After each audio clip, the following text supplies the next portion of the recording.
y al final, a posteriori, después de la charla. Profe Karina, te cedo la palabra para poder dar inicio a la presentación. Sí, buenas noches. Saludos a todos. Muchas gracias, Alan. Gracias también, Ulises, por acompañarnos, por apoyarnos en esta idea de compartir este momento de aprendizaje y sobre todo de conocimiento. Como dijo Alan, soy la profe Karina. Estoy en el área de contabilidad y tributación, en la docencia también y en la investigación. Y quiero compartir con ustedes este resumen de lo que sería este proyecto de reforma tributaria que se engendró, digamos, durante el 2018 y 2019, pero que tiene todo un antecedente. Desde ese punto de vista, ya arrancamos con un poco de historia en relación al tema que nos convoca hoy. Y quizás cuando muchos de ustedes todavía no nacían, allá por 1991, después de que Paraguay sale de un periodo de dictadura largo como otros países de la región, viene, viene toda una filosofía de apertura hacia el mundo y Paraguay no podía quedarse fuera de un nuevo estilo de hacer país, de hacer república. Entonces, en 1991 los legisladores en el Paraguay aprueban el nuevo régimen tributario. Le llaman nuevo régimen en aquel momento porque en la dictadura de Alfredo Stroessner teníamos un solo impuesto general, que era un impuesto a las ventas. Era un sistema bastante atrasado de cómo establecer formas de recaudar dinero para el Estado, para que el Estado pueda brindar los servicios públicos según su misión. Entonces, cuando Paraguay se abre al mundo ya libre de la dictadura, una de las primeras exigencias que sus autoridades ven es la modificación del régimen tributario. Entonces aparece este régimen con una variedad de impuestos entre los que aparece el IVA. Entonces, en 1991 aparece el IVA diferenciado del impuesto a la renta. Y fíjense, si quieren anotar, ya como para darle un esquema de orden a la charla, el IVA es un impuesto sinónimo de consumo y el impuesto a la renta es un impuesto sinónimo de ganancias. Entonces el Paraguay se suma al resto del mundo y concibe el impuesto al consumo y el impuesto a la ganancia. Posteriormente, en el 2004, ya después de muchos años de venir practicando el impuesto a la renta y el impuesto al consumo, ellos entienden, el gobierno entiende que es necesario reordenar y entrar en la línea del impuesto a la renta personal. Prácticamente éramos uno de los pocos países que en el 2004 aún no hablaba del impuesto a la renta personal. Entonces se introduce una reforma, un reordenamiento administrativo y se incorporan impuestos. Se enriquece, digamos, la tabla de impuestos que se había aprobado en 1991. Ya había presión del extranjero por el impuesto a la renta personal, por todas las cuestiones de transparencia y de dinero mal habido. Todo esto se va desarrollando y Paraguay cada vez más entiende que no puede desarrollarse solo, que tiene que entrar a un mundo de lenguaje, de prácticas transparentes, de prácticas financieras creíbles y toda esa novedad exige que Paraguay replantee su régimen tributario. A partir de ahí surge la denominación de nuestra ley actual, que es la de modernización y simplificación del sistema tributario. Entonces, como pueden leer en la lámina, eh, toda esta orientación tributaria nace en 1991 y actualmente, prácticamente 20 años después, vamos viendo 19 años después que tenemos que seguir avanzando. ¿Y hacia dónde avanzamos? Hacia estos principios. ¿Qué es lo que esta reforma plantea como justificación?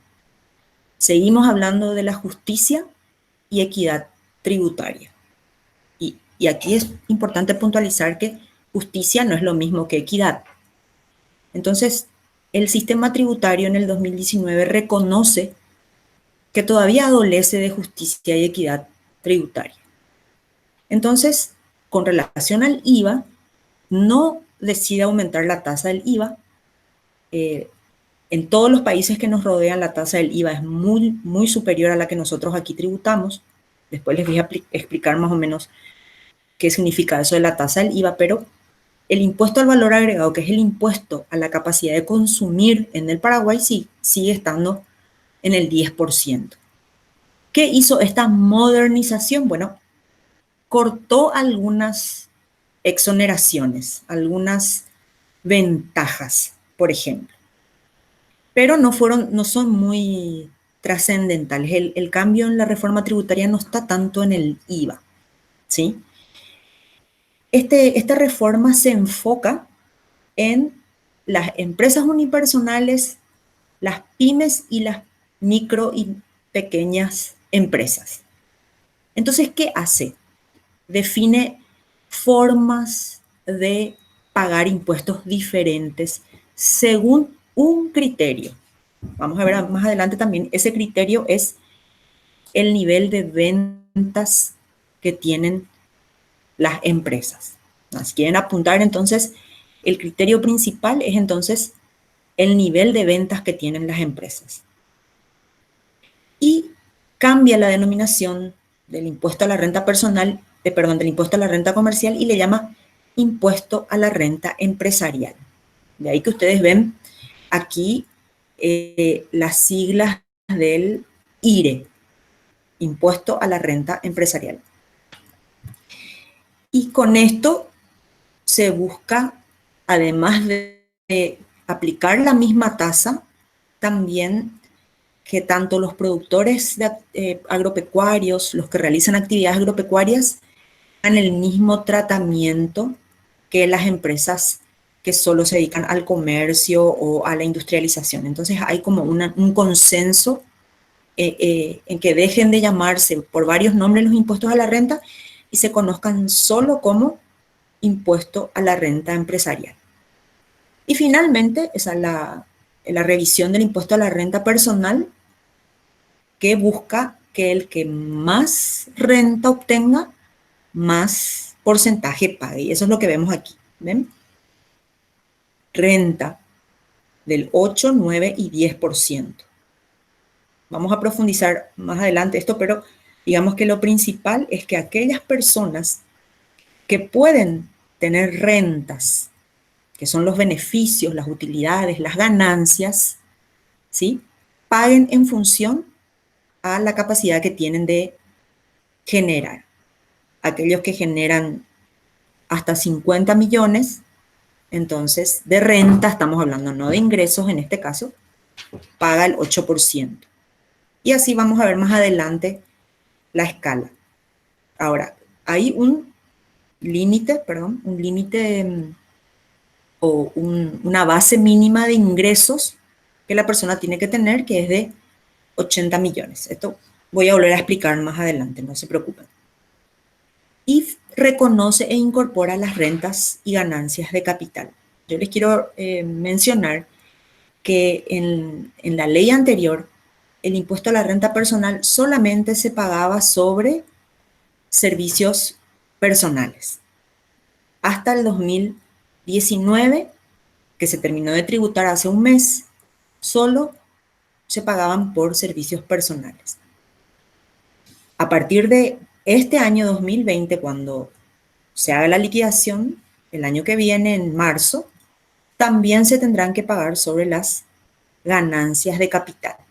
Y fíjense que la ley habla de ganancias de capital y se refiere a inmuebles, acciones, muebles, lo que ganemos por sorteo, si ganamos un auto, si ganamos dinero, y todo tipo de incremento patrimonial en forma directa, ¿verdad? Y cuando hablamos de incremento patrimonial, decimos el patrimonio personal que tienen las personas en el Paraguay. O sea, un vehículo es un patrimonio, una propiedad es un patrimonio, una marca, una patente, una obra de arte, una joya de mucho valor, son valores del patrimonio personal de las personas en Paraguay. Entonces, cuando una persona recibe o tiene un incremento patrimonial, el Estado le pide una contribución que se llama impuesto a la renta personal. Y la primera diferencia, fíjense, entre ambas rentas es la tasa única. En este caso es del 8%. Entonces ahí ustedes ya pueden hacer su primera llave de distinción, que cuando presten servicios personales como ingenieros, como docentes, como consultores, como asesores, se tienen que fijar en esta escala del 8, 9 y 10%. Pero si deciden vender una propiedad, un vehículo, muebles, por ejemplo, qué sé yo, una computadora, muebles de su casa, tienen que fijarse en la tasa única del 8%. Los primeros son rentas del servicio personal, todo lo que ganen como ingenieros, como docentes, como asesores, como consultores, y lo que ganen por vender bienes se clasifican en el segundo tipo, que son las ganancias de capital. Ahora bien, ¿por qué Paraguay tiene que evolucionar hacia algo internacional? Porque dependemos de los demás países. En todas las organizaciones mundiales, saben ustedes que los países forman parte, el famoso grupo de los grandes 20, el G20, están el Mercosur. Hay una serie de organizaciones que nuclean a los países. Y resulta que ahora hay una muy popular que se llama Organización para la Cooperación del Desarrollo Económico, que son esas siglas que ustedes ven aquí de OCDE, que es una organización que está procurando acabar con el terrorismo y el lavado de dinero principalmente. Una de sus principales inquietudes es que los países se desarrollen íntegramente, y han encontrado que el lavado de dinero y el terrorismo son los obstáculos más importantes que tienen los países. Y resulta que estos obstáculos se dan o se ven en aquellos países donde no hay transparencia societaria. Y en nuestro país no había transparencia societaria hasta el año pasado. Y una de las cosas que más, una de las situaciones que más reflejaba esta falta de transparencia eran las famosas acciones al portador de las empresas. Ulises puede ser que tenga muchísimas acciones y nadie sabe que él es propietario, por ejemplo, de una sociedad anónima. Y él pudo haber recibido dinero de una empresa brasileña, que no sabemos cómo consigue su dinero, viene a Paraguay, compra acciones y como son al portador, él entra a blanquear el dinero. Es un ejemplo. Entonces, Paraguay se da cuenta que para ser un país creíble por los inversionistas serios, por los organismos serios, necesita hacer una serie de cambios importantes. Entonces, por ejemplo, da lugar a la Secretaría de Prevención del Lavado de Dinero, la CEPRELAP. Todos recordarán el famoso sonado caso del futbolista brasileño que vino invitado por una persona a Paraguay. Y bueno, y se crearon muchísimas dudas en relación a su visita, hace poquito, ¿verdad? Y toda la información que salió a luz sobre esa visita fue a través justamente de la Unidad de Inteligencia Financiera con la SED, en un trabajo de investigación que debe hacer Paraguay para demostrar que tiene intenciones de acabar con estos dos flagelos mundiales, ¿verdad? El lavado de dinero y el terrorismo. Entonces, para poder formar parte de la comunidad de países que quieran el desarrollo de su pueblo, de sus habitantes, necesita demostrar prácticas y acciones concretas sobre estos temas. Entonces, a partir del 2020 ya no hay acciones al portador. Entonces, si vamos al ejemplo que di con Ulises, él tiene que transparentar todas sus acciones y ponerlas a su nombre y registrar a su nombre sus acciones, ¿sí? En un registro público de acciones. Tiene que tener el libro de accionistas de tanto de él como de todos los otros accionistas de las empresas que vayan abriendo, ¿sí? Porque necesitamos saber, conocer por nombre y apellido a la persona que recibe las utilidades de las empresas en Paraguay, ¿sí? Y también necesitamos que las personas vayan acostumbrándose a justificar el incremento patrimonial, que es el incremento patrimonial no justificado es una de las formas para lavar dinero, ¿sí? Entonces, nosotros queremos como país, el Paraguay quiere ser reconocido porque ha adoptado buenas prácticas internacionales. Para eso, sometió una solicitud de ser considerado como un país creíble a la OCDE, y la OCDE está estudiando la posibilidad de que Paraguay se incorpore a esta organización mundial. Actualmente tiene 37 países miembros y todos los países miembros han incorporado una serie de reformas anti-lavado de dinero, antiterrorismo, anti cualquier actividad ilícita que pueda ir en contra de el desarrollo equitativo y justo de la población de su país. Entonces, ¿qué es nuestra ley? ¿A qué apunta nuestra ley de modernización y simplificación tributaria? Aspira a que Paraguay se convierta en un país miembro porque ha implementado impuestos que garantizan la transparencia. Entonces, fíjense en este árbol con las iniciales y cómo les va mostrando qué cuestiones son las fundamentales en este proceso de internacionalización del Paraguay, de ser un país internacionalmente bien considerado. Y es un cambio muy importante por todo lo que están leyendo ahí. Fíjense, por ejemplo, fíjense en los dividendos y utilidades, en las rentas y ganancias de capital, en la renta de no residentes. Todas estas son cuestiones totalmente nuevas que antes hacían aparentar al Paraguay como si fuese un paraíso fiscal. ¿Qué quiere decir un paraíso fiscal? Donde yo puedo generar mucho dinero sin tener que pagar, primero, sin tener que declarar, segundo, sin tener que justificar, tercero. Por eso es un paraíso fiscal.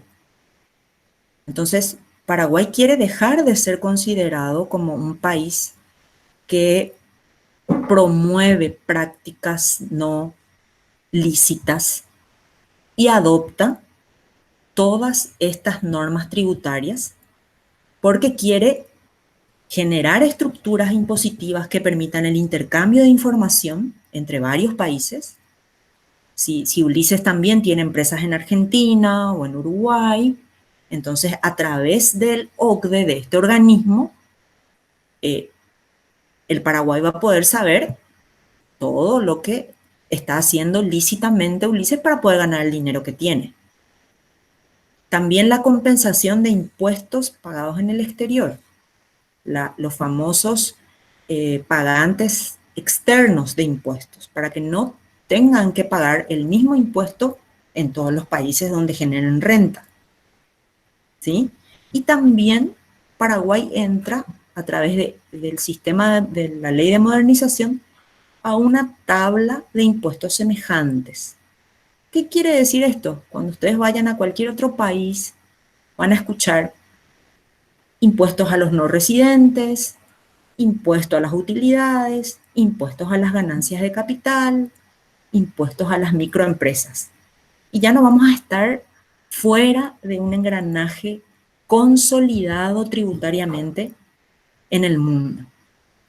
Entonces Paraguay está apuntando a eso con esta ley de modernización. Y nos invita, y yo les hago extensiva la invitación a ustedes como paraguayos, a todos los que vivimos en este país, a tomar una postura contra la evasión fiscal, ¿sí? Que se dan aquellas personas que evitan en lo posible pagar impuestos, ¿sí? Y la elusión fiscal, que son aquellas personas que aprovechan las trampas legales para no pagar impuestos. Entonces, cuando Paraguay asume el compromiso a través de sus legisladores de modificar el sistema tributario, está declarando mundialmente que quiere luchar contra estas dos grandes, ¿cómo les puedo decir? Bacterias tributarias que perjudican el sistema o la salud tributaria de un país. La evasión y la elusión. Entonces, cada uno de nosotros puede luchar contra esto desde donde están. O sea, pidiendo facturas por las compras que hacen, exigiéndole a las personas que nos dan la excusa continua de que su contador llevó el talonario, que la imprenta no le trajo, porque probablemente les está cobrando un impuesto que no pagan, que están evitando pagar. Entonces, les invito un poco a tener también la conciencia de que cada uno donde está puede contribuir a esta lucha, porque Paraguay como país tomó el compromiso de hacerlo. Y este tercer punto, fíjense, todos tenemos que entender que el cibercomercio y las ciberempresas son realidades que ya no vamos a poder borrar, ¿sabes? Estas nuevas formas de hacer empresas llegaron y llegaron para quedarse. Entonces, lo que tenemos que hacer nosotros desde nuestro desafío de colaborar con el país es entender cómo funciona, comprender estos nuevos tipos de negocios, porque van a ser las que nos van a marcar el rumbo, que ya están marcando el rumbo. Ustedes se dan cuenta ahora como toda la venta en línea y todo eso está agarrando todo el protagonismo, porque son cuestiones que llegan con la modernización, la globalización, y nuestro sistema tributario recién ahora está capacitado para analizar y participar de esta nueva forma de hacer negocios. Vamos ahora con algunas cuestiones que son más centrales de lo que es nuestro sistema tributario. Directamente a través del impuesto a los dividendos y las utilidades, el Paraguay quiere recaudar más. Fíjense, y quiere recaudar en forma directa, no en forma indirecta, ¿sí? Quiere llegar hasta la persona que es capaz de generar renta.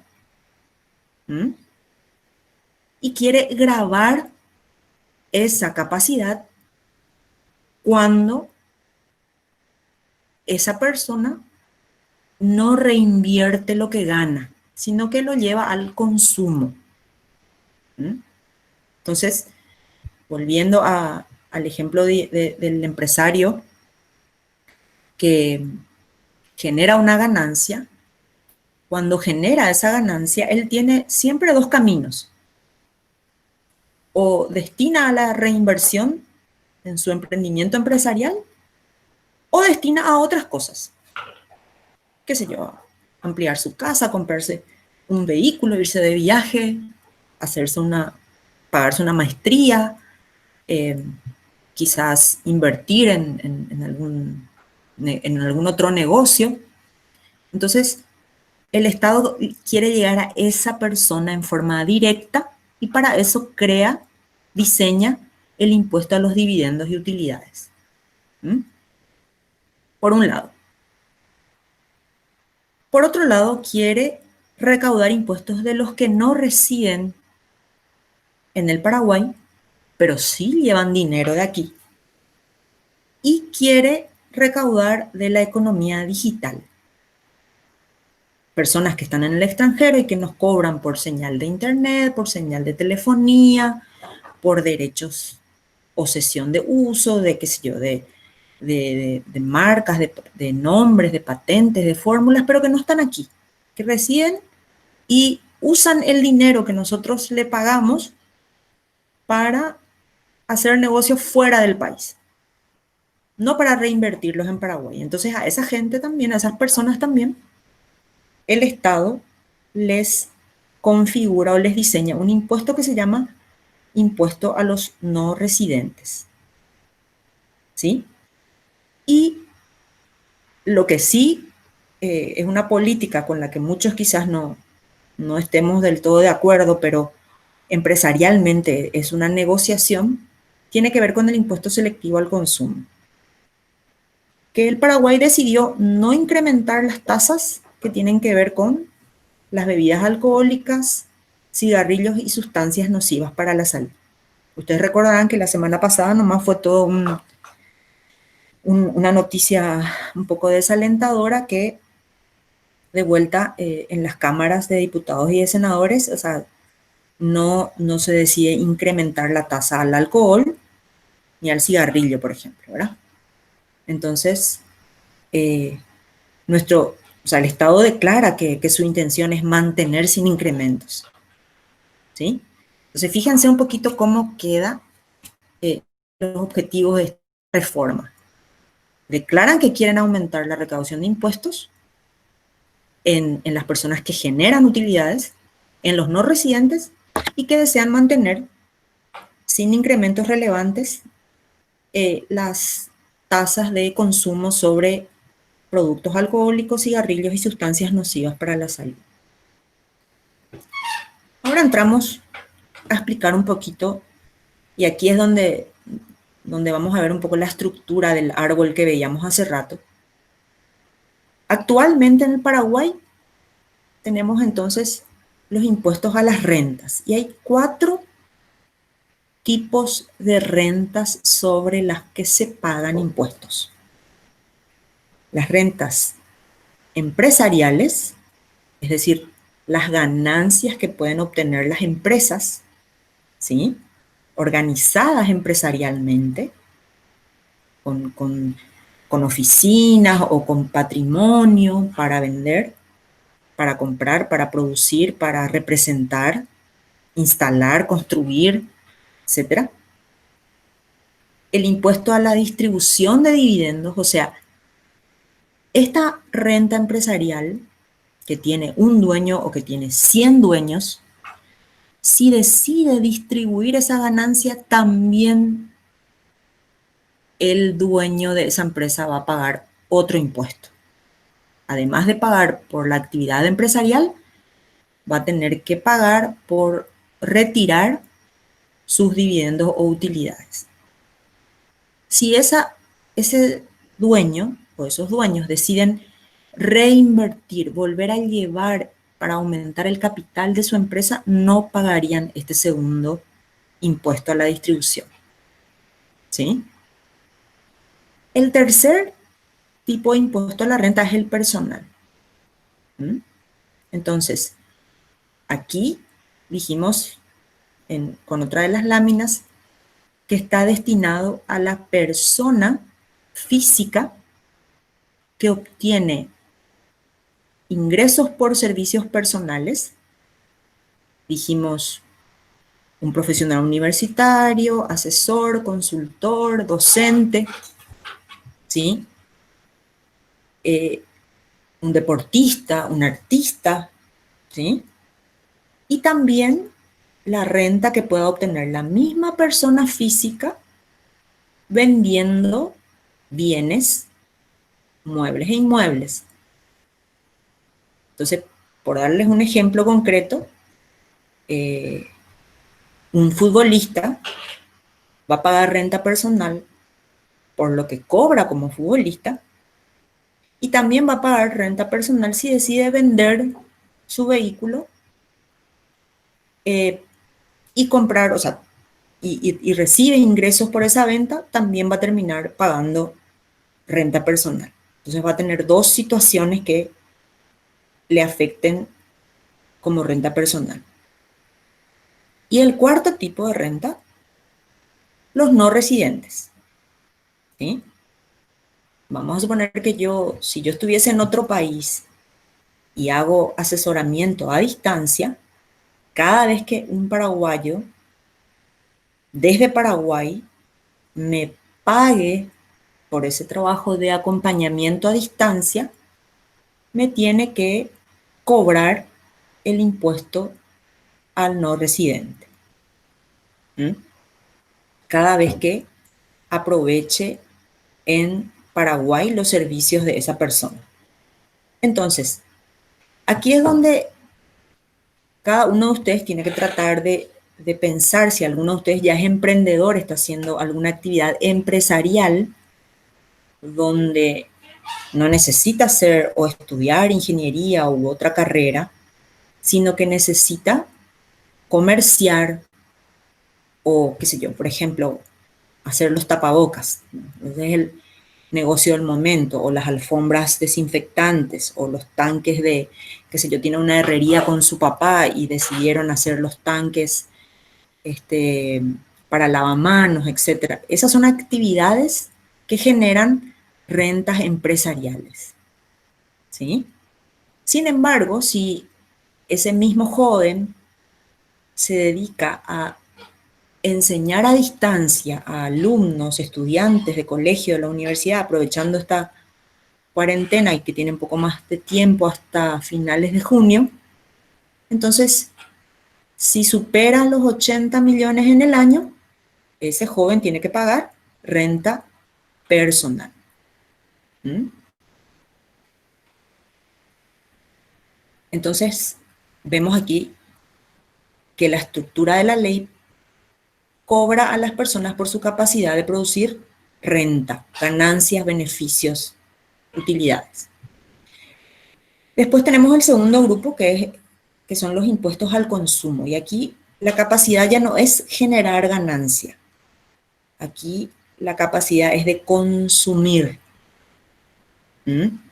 Entonces, cada vez que ustedes van al súper, van a una estación de servicio, van a una librería, a una fotocopiadora y compran bienes, están pagando un impuesto al consumo, a la capacidad que tienen de comprar ese bien. El IVA grava prácticamente en la actualidad el 99% de los productos que se pueden comercializar actualmente. Fíjense, 99% de los productos que se nos puedan ocurrir en Paraguay están gravados por el IVA. ¿Sí? O sea, ustedes van a comprar algún producto grabado y están pagándole el IVA. ¿Sí? Son los que pagan el impuesto. ¿Sí? Los que tributan el impuesto son las empresas. Pero el que paga el IVA, ¿sí?, es el que consume el bien. Entonces, uno de los puntos más sensibles de la reforma es que justamente no se alzó la tasa del IVA. ¿Se imaginan ustedes pagar una tasa del IVA del 20% cada vez que nos vamos al supermercado? Cada vez que nos vamos a comer un lomito afuera, el lomito cuesta 10.000, pero nosotros terminamos pagando 12.000 porque estamos pagando 20% de IVA. Finalmente, el IVA lo paga el pueblo, o sea, el consumidor final.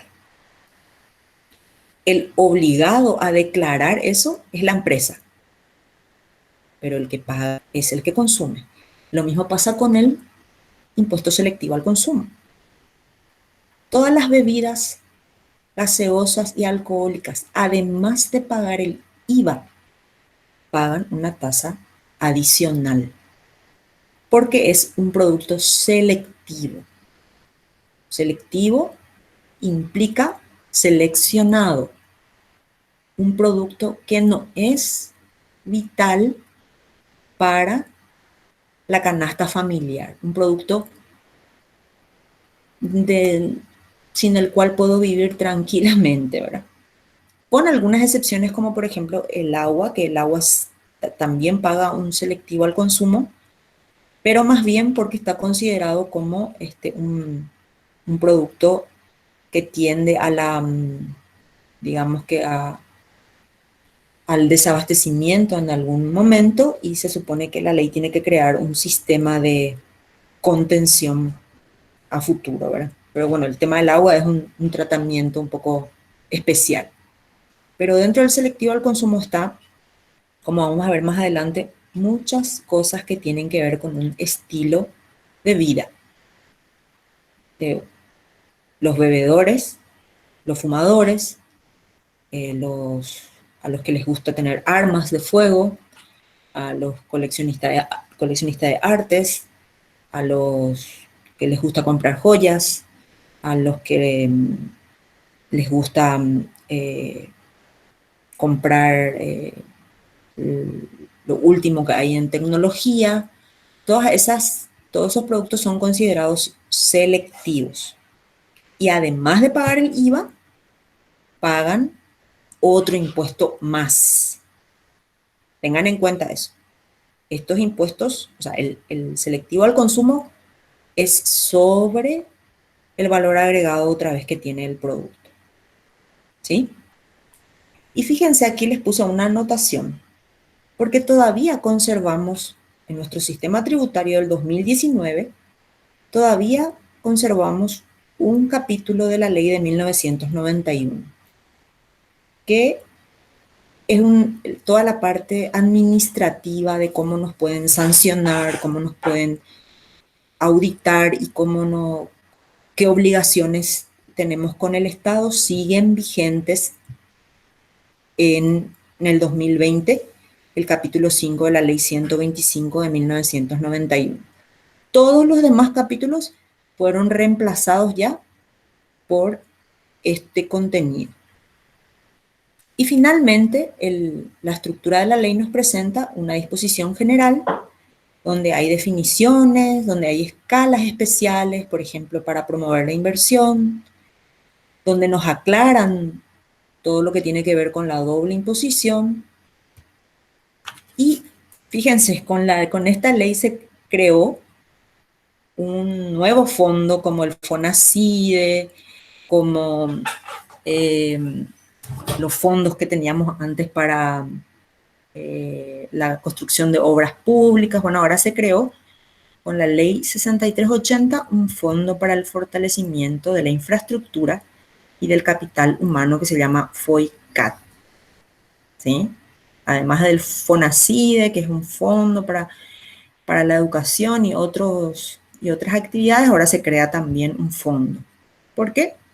Siempre todo sistema tributario debe contemplar el destino de los impuestos que recauda, ¿sí? Entonces, las diferencias positivas que se recauden a través de esta estructura se van a destinar a este fondo para el fortalecimiento de la infraestructura y del capital humano. Muy bien, en esta primera parte, entonces, mi intención era un poco entender cómo fue que llegamos hasta el 2019 con la estructura impositiva, y ahora sí entraríamos a analizar en forma global los impuestos que vimos en esta lámina. Y para poder hacer eso me gustaría que cada uno piense en las siguientes preguntas. ¿Quién soy yo para el Estado actualmente? Cada uno de ustedes así pónganse en esa posición. Bueno, cuando el Estado lee mi nombre completo y mi número de cédula, ¿quién piensa? ¿Cuál es el primer pensamiento que tiene el Estado sobre mí? Sobre mi nombre completo y mi número de cédula. ¿Alguien se anima a compartir la percepción que tiene sobre eso? Que somos consumidores, profe. Así mismo. Son consumidores en todo un sistema económico. O sea, todos los paraguayos, los 8 millones y tantos según la cantidad que seamos ahora, somos vistos como consumidores. Entonces, esa es una de las formas principales que tiene el Estado recaudar dinero. ¿Sí? Por eso el impuesto al valor agregado es un impuesto del que prácticamente hoy no hay excepciones. ¿Sí? Por prácticamente el 99% de las actividades. La docencia es parte de ese 1% que todavía está exonerada siempre y cuando sea en una institución reconocida por el Estado y debidamente registrada como una organización de educación y que destina todo lo que recauda para fortalecer su actividad principal. Después el resto de las actividades están grabadas por el impuesto al valor agregado. Entonces piensa como consumidores y a todos nos identifica como una persona que también puede generar renta. Entonces en ese orden nos ve el Estado. Consumidores primero y generadores de renta segundo. Profe, justo eso quería darle también un poco de nombre sobre cómo nos ve el Estado, cómo consumidores respondieron y de una manera también entonces contribuyentes. Es Y entonces dividimos en dos grandes grupos, ¿verdad? Contribuyentes somos todos, pero ¿por qué si yo no me inscribí en ningún lugar? ¿Por qué si yo no estoy obligado, estoy pagando? O sea, ¿por qué se me incluye en esa bolsa, o sea, en esa misma bolsa de contribuyentes? Porque justamente se mencionó que están los impuestos a las rentas y los impuestos al consumo. Entonces podemos dividir en dos grupos de contribuyentes entre los que son directos, ¿verdad? U obligados, o los que son indirectos y no obligados, y que eh, se incluyen a través de lo que están obligados. Así mismo como mencionaste, cuando yo voy a comprar algo, yo estoy pagando indirectamente y el que va a pagar eso es el que está obligado a, a pagar esos impuestos, ¿verdad? En mi nombre, ¿verdad? De forma indirecta. así mismo. Y sí, eso mismo. Y así como está acá luego dividido, también dividir los impuestos, los tributos, en dos grandes grupos, ¿verdad? También dos grandes grupos para contribuyentes y dos grandes grupos para los impuestos, que son a la renta y al consumo. Y yo creo que más adelante vamos a mencionar un poco más, o sea, un poco más de detalle sobre esto, pero me parece interesante que algunos manejen algunos nombres o conceptos básicos sobre algunos impuestos que ya se mencionaron, porque sobre el tema de los impuestos a las rentas empresariales es un nuevo nombre que se tiene y se le involucra ahí a dos impuestos, ¿verdad? Al IRAGRO y al IRASIS. Pero, ¿qué es lo que es el IRAGRO y qué es lo que es el IRASIS? Y resumidamente, creo que podría decir que IRAGRO es todos los impuestos a los productores agropecuarios, ¿verdad? A todos los productores que no se les ve como comerciantes. Entonces, a aquellos que acopian el, el, el grano y se encargan de exportar o de distribuir, ellos son los comerciantes y entonces a ellos les corresponde el IRASIS. Y era como que estaba dividido eso o tenían diferentes tratamientos, incluso diferentes tasas, y con esto lo que se hace es igualar las tasas para ambos y sacar un poco de ahí algo que sería el impuesto a la distribución de dividendos y utilidades. Y algunos se preguntarán, entonces, ¿cómo que vamos a pagar doble? y o sea, vamos a pagar doble con empresarial o distribución de dividendos, incluso con el renta personal. Si tienen esas dudas, yo les recomiendo que lo comenten y se puedan aclarar, ¿verdad? Lo que es entonces esta nueva reforma no es una ampliación o o sea, una suba de impuestos o una baja de impuestos.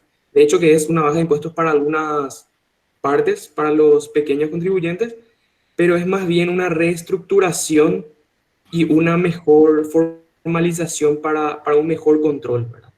Para tener un mejor control sobre esa última persona, el último eslabón que está retirando utilidades, ¿verdad?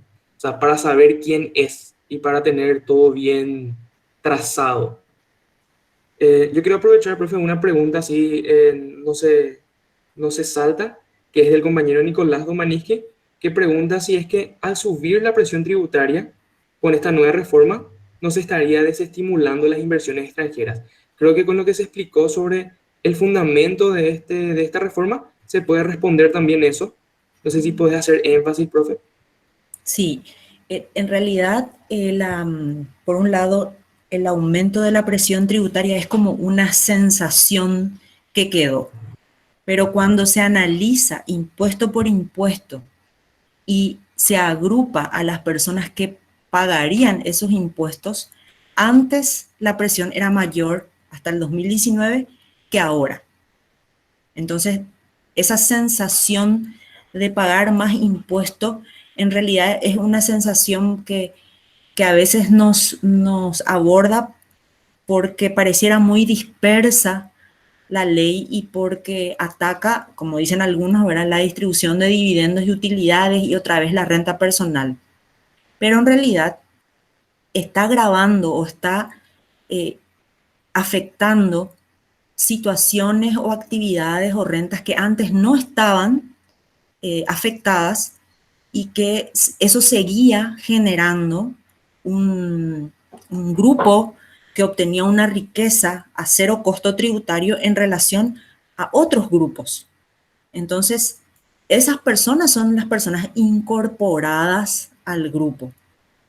Y las personas que ya venían soportando la presión tributaria, es como que van a ser más alivianadas porque van a ser más contribuyentes, ¿sí?, formales, más personas registradas, más, como decía Ulises, que van a estar soportando la carga de mantener el país, si es que lo queremos llevar a un concepto así más general.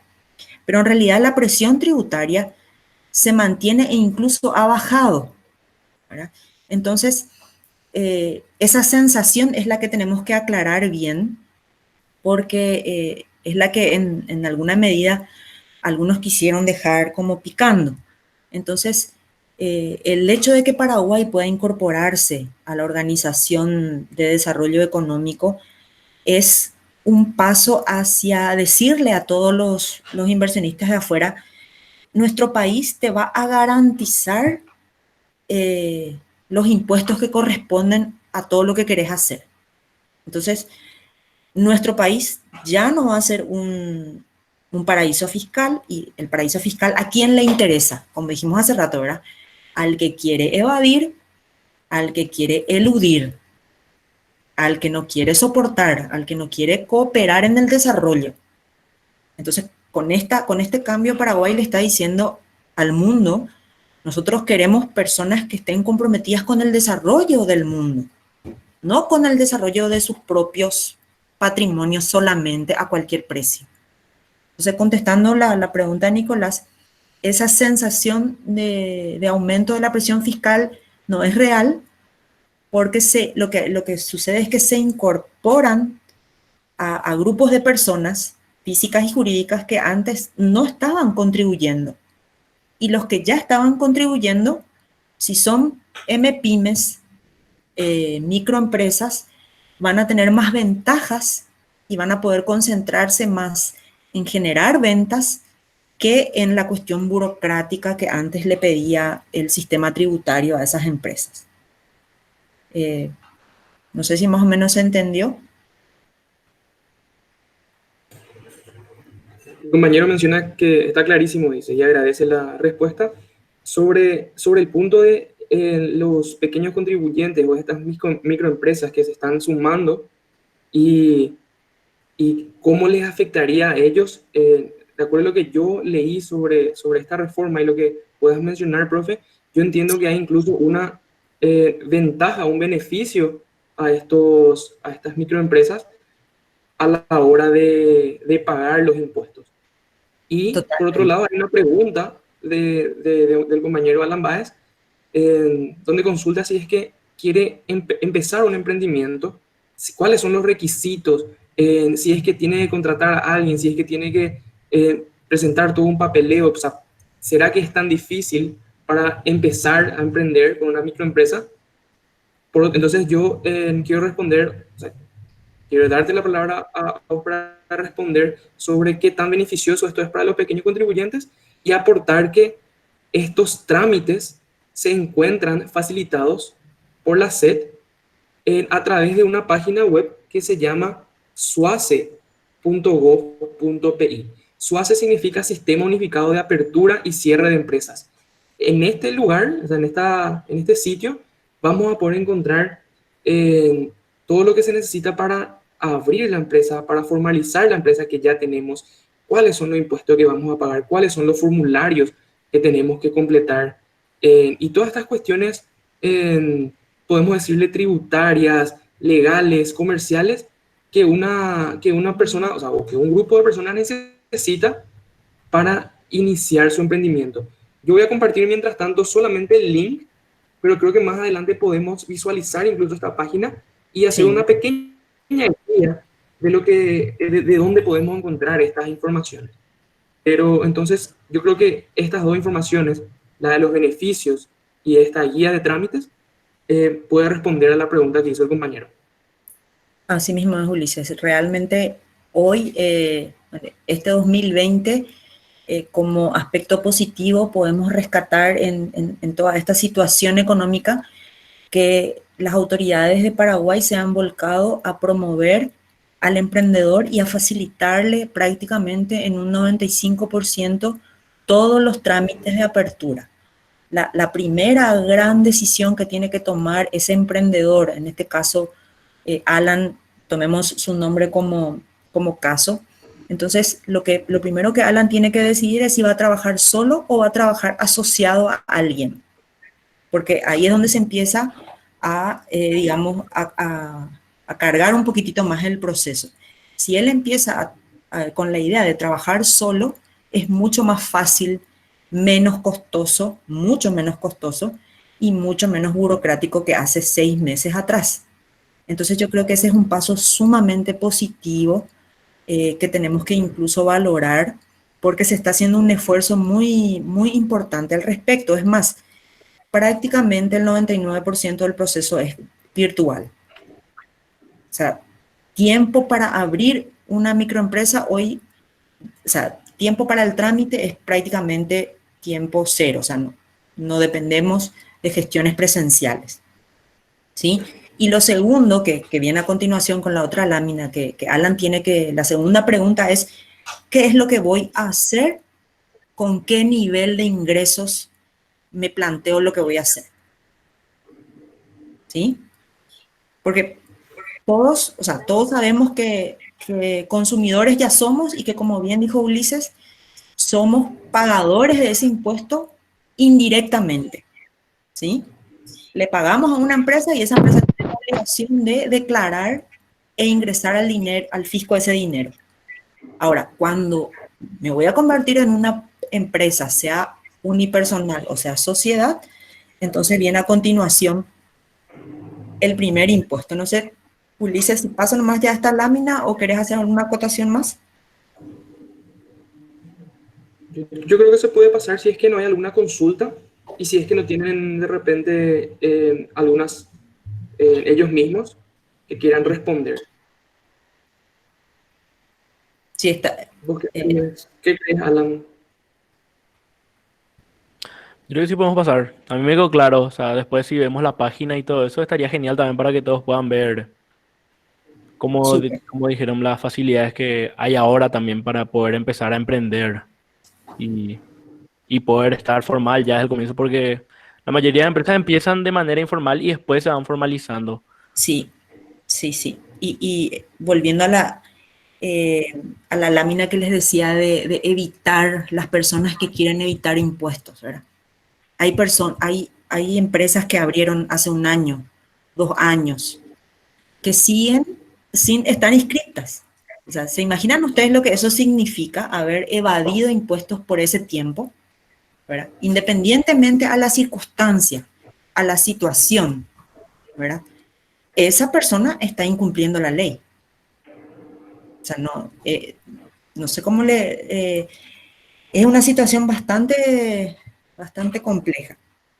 Y es muy bueno lo que dice Alan de que nuestra preocupación por emprender tiene que ir vinculada a nuestra preocupación por ser patriotas, ¿verdad? Por ser paraguayos, por cumplir la ley, ¿verdad? Yo creo que ahí tiene que haber una clara decisión, ¿verdad? Soy emprendedor, pero soy un emprendedor responsable, un emprendedor que usa todas las estrategias legalmente establecidas para ayudarme en mi emprendimiento, ¿sí? Y al respecto, la ley de modernización justamente ha contemplado entre el nuevo grupo de impuestos a las rentas empresariales, como bien dijo Ulises, a tres categorías. Fíjense ustedes en la lámina. Denle rápidamente una lectura a la lámina. Aquí están los 3 paquetes de rentas empresariales. ¿Mm? Y el primer gran paquete, fíjense, 2.000 millones de ingresos anuales. O sea, Dios quiera que al cabo de un año que empecé con un proyecto pueda tener ese nivel de ingresos, sería genial. Pero una microempresa no genera esa venta en su primer año. Entonces, si yo sé, si Alan sabe que va a habilitar un emprendimiento, pero sus ventas no van a llegar todavía en el primer año a 2.000 millones, él no se tiene que preocupar por este primer grupo grande, porque esta cantidad de ingresos todavía no la va a poder generar. Entonces pasamos a la segunda categoría. ¿Se dan cuenta? Entonces el Estado agrupó mejor y organizó mejor la renta empresarial desde este punto de vista. Y fíjense lo que está en rojo justamente marcan las diferencias. ¿Mm? Sociedades y unipersonales con ingresos superiores a 2.000 millones. Y ahí entra la contabilidad, entra un montón de exigencias, claro, por el nivel de ingresos que tiene esta empresa. La tasa es del 10% anual y se puede pagar hasta el mes de abril del año siguiente. ¿Qué pasa si estoy en una categoría de empresa mediana? Soy una sociedad, pero mis ingresos no superan los 2.000 millones. Entonces tengo menos exigencia, tengo un régimen más simple, no tengo un régimen general, sino tengo uno simple, tengo tiempo de pagar hasta marzo y tengo 2 formas de obtener la base sobre la cual voy a pagar. ¿Mm? Una de ellas es sobre la diferencia entre lo que cobro y lo que gasto, siempre y cuando lo pueda documentar. Pero vamos a suponer que este emprendedor no pudo guardar todas las facturas de compras, no pudo organizarse empresarialmente porque él es el dueño al mismo tiempo, es el que hace el delivery al mismo tiempo, es el que cose el tapabocas al mismo tiempo, es el que compra la tela. O sea, hace todo él solo. ¿Mm? ¿Sí? Como no tiene forma todavía de organizarse empresarialmente, el Estado le da 2 opciones y le dice, o sobre la diferencia entre tus ingresos y egresos, si están bien documentados, pagas el 10%. Y si todavía no pudiste organizar tu documentación, entonces vas a pagar el 10% sobre el 30% de la facturación anual. ¿Sí? Entonces, finalmente, ¿cuál es la tasa más pequeña que yo puedo pagar si no alcanzo los 2.000 millones y vendo más que 80 millones, que es el límite? 3% sobre la facturación anual. ¿Sí? ¿Se entiende esta parte? Más o menos, Alan, sí. Entonces vos ya te decidiste en ser una persona física, una unipersonal, vas a facturar 100 millones tu primer año, todavía no pudiste organizarte con un contador, no le vas a poder pagar todavía, no tenés quien te ayude a organizar tus papeles, entonces vas a optar por esta segunda forma de liquidación, ¿sí? Que es el 30% de la facturación bruta anual. ¿Mm? Entonces se dan cuenta que el Estado se sinceró con la realidad del emprendedor en este punto. Y ni qué hablar sobre esta tercera clasificación, fíjense, bajo un régimen re simple, este era un régimen simple, nos vamos a uno re simple, y exclusivamente pequeñas empresas unipersonales, ¿sí? Cuyos ingresos no superen 80 millones. O sea, si tu emprendimiento va a facturar en el primer año, según tu mercado y todos los contactos que estás haciendo, menos de 80 millones, el Estado te va a cobrar un monto fijo mensual o trimestral o semestral o anualmente. ¿Sí? Entonces, fíjense en las 3 categorías de las rentas empresariales. Las categorías de sociedades unipersonales con ingresos superiores a 2.000 millones, con ingresos entre 80 millones 1 y 2.000 millones, y con unipersonales hasta 80 millones de guaraníes al año. Entonces, esto da lugar a, por ejemplo, les voy a leer lo que dice la ley con respecto taxativamente a la escala. Dice, hasta empresas cuyo ingreso en su ejercicio del año sea de 20 millones, ingresos brutos, todo lo que venda, va a pagar 20.000 guaraníes mensuales o un máximo de 240.000 al año. 20 millones. Si la empresa vende hasta 40 millones, una cuota mensual de 40.000 o un máximo de 480.000 al año. O sea, piensen ustedes, 40 millones en ventas al año hacen razón a 3.600.000 por mes de ventas. Que según estudios, una persona que tiene un puesto en la calle, una combi, y en su combi vende y cocina y todo eso, puede tener un ingreso por venta incluso mayor a 3.600.000 por mes. Puede llegar a facturar entre 5 y 7 millones. Siempre y cuando no supere 80 millones en su ingreso, esa persona va a pagar escalas que no van a superar los 960.000 guaraníes anuales. O sea, lo máximo que puede pagar este tercer grupo, hasta 80 millones, es de 960.000 en el año u 80.000 guaraníes por mes. Esta es toda una novedad de sincerarse con la economía de las micro y pequeñas empresas. Todas las personas que vemos que vienen con sus canastas de chipa, todas esas personas deberían estar en este régimen.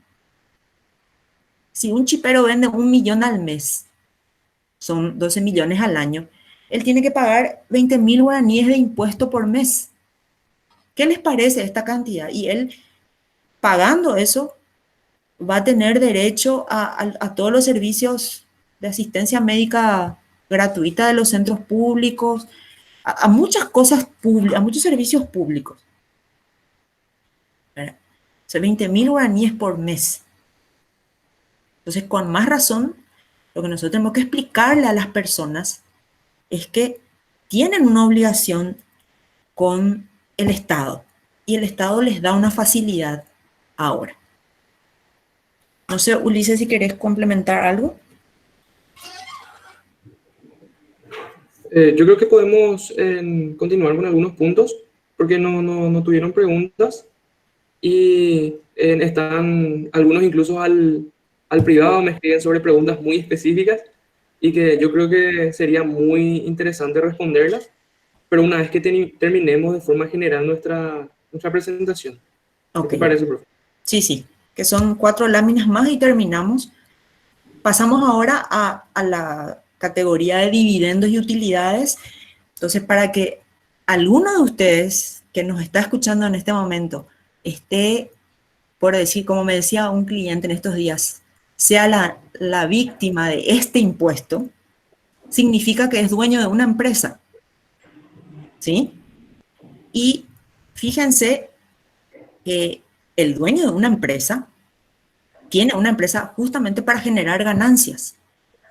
Entonces, vamos a suponer que el dueño de esa empresa sea una persona y su empresa ganó, perdón, tuvo un ingreso de 2.000 millones en el año, tiene que pagar el 10% sobre esa ganancia por la empresa.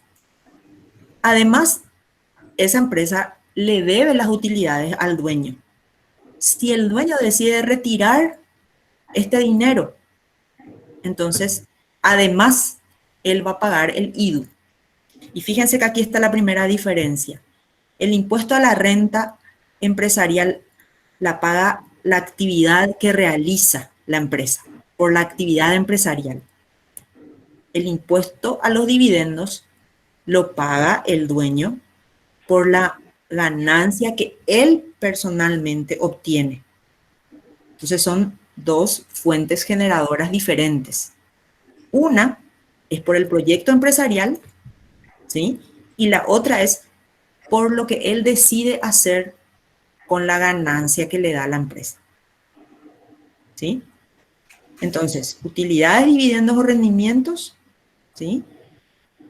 En cualquier porción del capital que él decida retirar. Si decide retirar su capital, tiene que pagar sobre esa, porque recuérdense que al retirar capital está debilitando a la empresa. Si decide retirar reservas o ganancias de años anteriores, tiene que pagar este mismo impuesto, ¿sí? Y serán contribuyentes todas las personas físicas, jurídicas, residentes en el país o no. El IDU no distingue residencia. ¿Qué es lo que distingue? Si el que ganó la renta, el dividendo, va a retirar o va a reinvertir. Si reinvierte, no paga. Si retira, sí paga.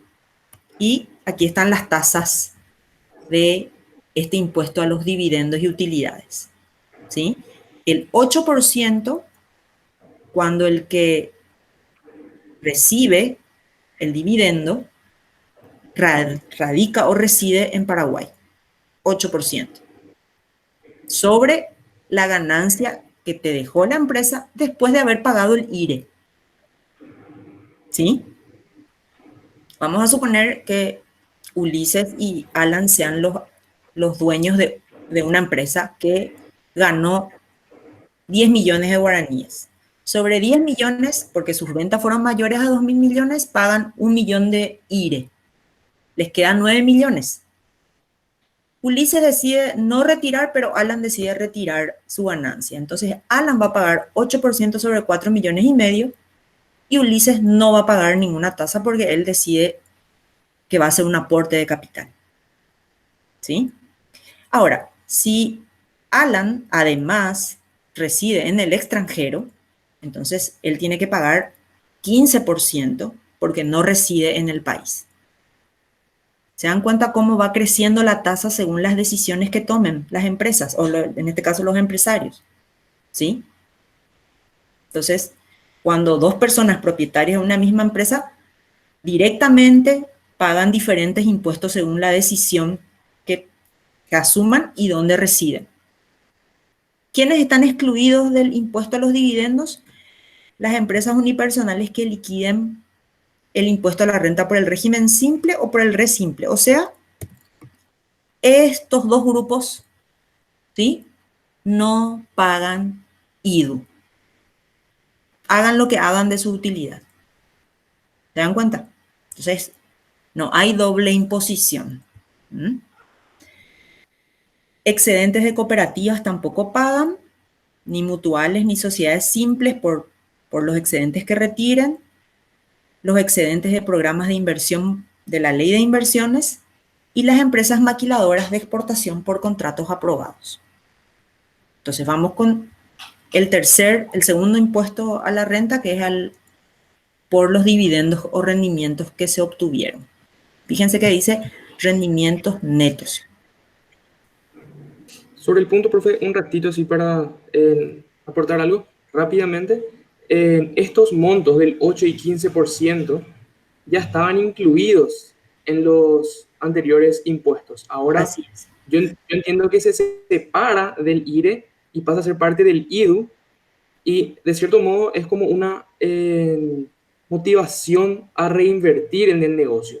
Así Y mismo. si uno es socio y a la vez tiene una posición de gerente, por ejemplo, él no se tiene que preocupar por retirar sus utilidades porque él está haciendo parte de la operación de la empresa. Entonces él va a seguir subsistiendo con la operación de la empresa, pero no va a retirar sus utilidades y aparte va a estar como que invirtiendo o manteniendo el capital. O sea que la empresa va a seguir usando su capital. Eso no quiere decir que deja de ser de él el dinero, sino que en algún futuro va a poder retirar bajo otras circunstancias. Exacto. Lo dijiste muy, muy precisamente. Eso es lo que sucede. Así mismo. Pasamos ahora al impuesto a la renta personal. Y aquí todos los que estamos en este momento en esta reunión podemos ser alcanzados, tocados por este impuesto siempre que generemos ganancias, rentas, rendimientos, beneficios, utilidades que provengan de ganancias de capital, excluidas las rentas que, por las cuales pagamos el 8 o el 15 que les mencionaba. Acá no hay tampoco doble imposición, ¿sí? Y las rentas derivadas de la prestación de servicios personales independientes, ¿sí? Independientes y en relación de dependencia. O sea, el docente universitario va a pagar impuesto a la renta personal independientemente de que esté vinculado o no con la institución para la que trabaje. Si tiene que cumplir horario, tiene un contrato que le vincula con uniforme, etcétera, etcétera, su relación es de dependencia. Si, por ejemplo, este docente es contratado para preparar material de lectura, para preparar libros, para hacer trabajos remotos, puede ser una relación independiente, pero esa prestación va a estar grabada por el IRP, siempre y cuando sus ingresos anuales sean mayor a 80 millones de guaraníes. ¿Qué quiere decir eso? Que una persona hoy que gana entre 7 y 8 millones al mes y es un ingreso que se mantiene, se tiene que preparar para ser contribuyente del IRP allá por noviembre o diciembre de este año. A partir de ahí, esa persona tiene que documentar todos sus egresos. Eso es para servicios personales. Más arriba, ustedes en una lámina ya tenían los 80 millones escritos arriba cuando hablé de la tasa del 8, del 9 y del 10%. Pero en la siguiente lámina veremos de vuelta eso. Entonces, también considera las rentas de fuente paraguaya. Fíjense, en actividades desarrolladas en el país o generados por bienes situados o derechos utilizados económicamente en la misma. Si yo estoy en el extranjero, pero ustedes me contratan para un servicio que se va a aprovechar en el país, en Paraguay, yo tengo que pagar el IRP. Y ustedes van a ser las personas a través de las cuales el Ministerio de Hacienda me va a cobrar a mí ese impuesto. ¿Y a quiénes considera contribuyentes o los afectados directamente? ¿Sí? A personas físicas nacionales o extranjeras residentes en el territorio nacional. Fíjense, nacionales o extranjeras. ¿Quiénes están exonerados del impuesto a la renta personal? ¿O qué está exonerado es la mejor pregunta. Están exonerados los intereses de bonos del tesoro, de documentos de deuda pública y todas las rentas que provengan de ventas de inmuebles expropiados, ventas de bienes, qué sé yo, vendo mi heladera, mi juego de living y mi computadora y no alcancé 20 millones en el año de todo lo que vendí, estoy exonerado también. ¿Sí? No, no se paga por ganancias en diferencia de cambio por tenencia de moneda extranjera. Si yo compré $1.000 a 6.500 y después vendí a 7.500, por esos 1.000 que gané por cada dólar, tampoco voy a pagar IRP. Tampoco voy a pagar por el aguinaldo que cobro, siempre y cuando sea parte de lo que establece el Código del Trabajo, que es el 13º salario mínimo, ¿verdad? O el salario acordado en el contrato. Indemnizaciones por despidos que no estén contemplados en contratos colectivos. Las remuneraciones de diplomáticos, porque ellos pagan en el correspondiente país donde son, ¿sí?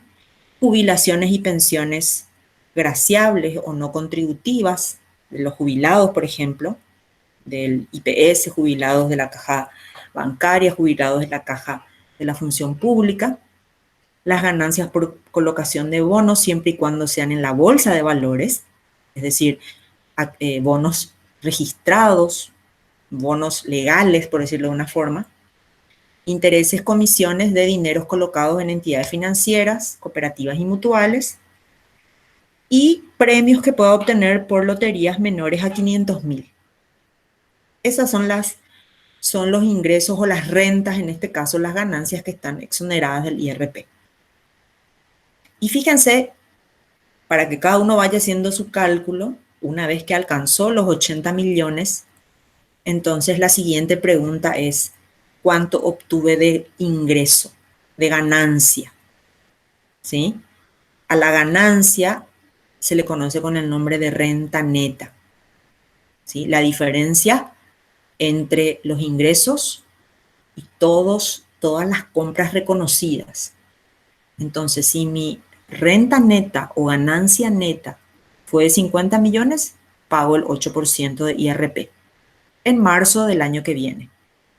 Si mi renta neta o ganancia neta superó los 50 y no llegó a 150 millones, pago el 9%. Y si superó los 150 millones, el 10%. Y como les decía, se hace mediante una declaración jurada según el calendario perpetuo, que es un calendario que está sujeto al número de terminación del RUC, y en el mes de marzo del año siguiente. También existe una obligación de cargar un libro de ingresos y de gastos en línea en la página del Ministerio de Hacienda. Entonces, esta es más o menos la película general del impuesto a la renta personal. ¿Qué gastos podemos deducir para el impuesto a la renta personal? Y la ley es muy clara, dice, los directamente relacionados con la actividad grabada, siempre y cuando estén debidamente documentados. ¿Sí? Representen una erogación real, o sea, haya forma de demostrar que yo pagué, que yo compré con dinero mío, y sean a precio de mercado. Asimismo, se pueden deducir todos los egresos personales y de familiares a cargo. Los familiares a cargo son los hijos menores, hermanos menores, padre, madre o hijo mayor que no tenga un ingreso superior a 3 salarios mínimos. ¿En qué conceptos?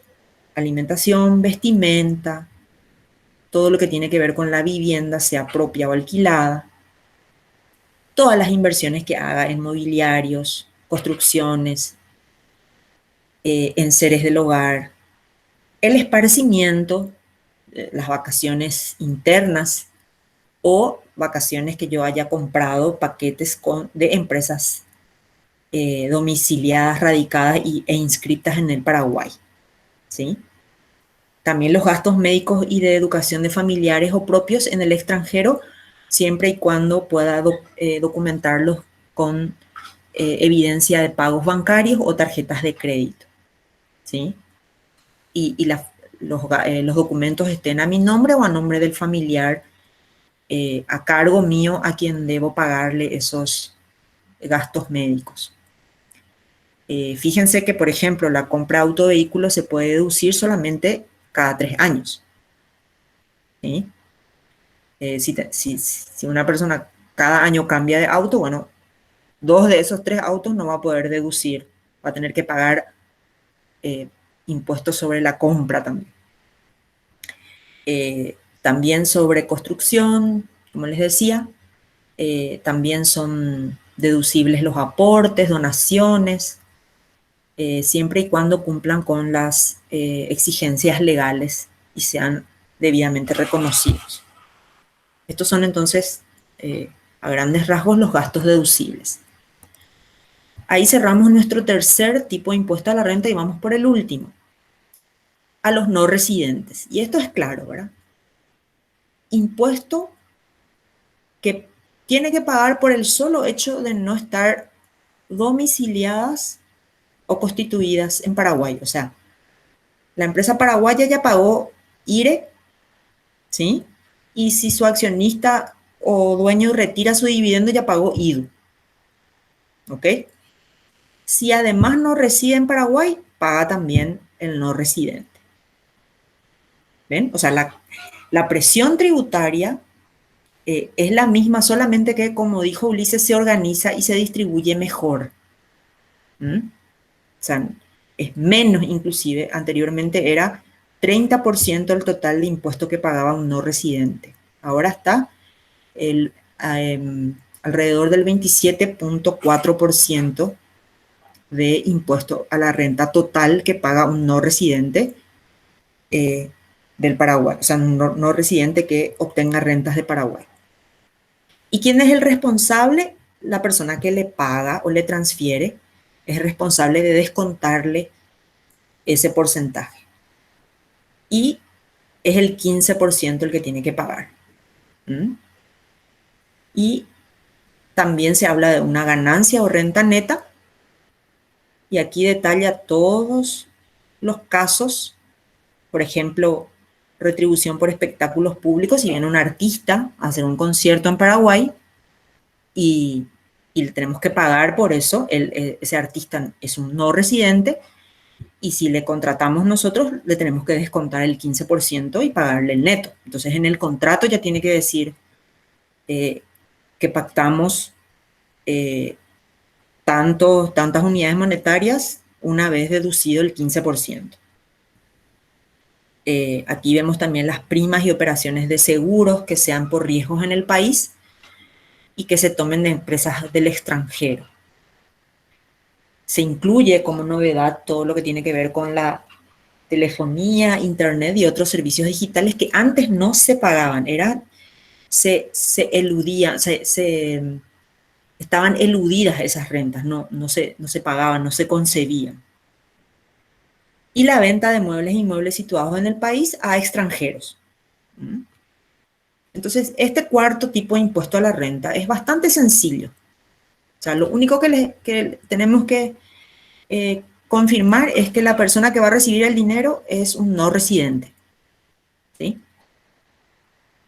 Entonces, con eso cerramos el impuesto a las rentas, abrimos el impuesto al valor agregado, como ya les había hecho una introducción hace rato. Prácticamente grava el 99% de los productos y servicios que se ofertan actualmente.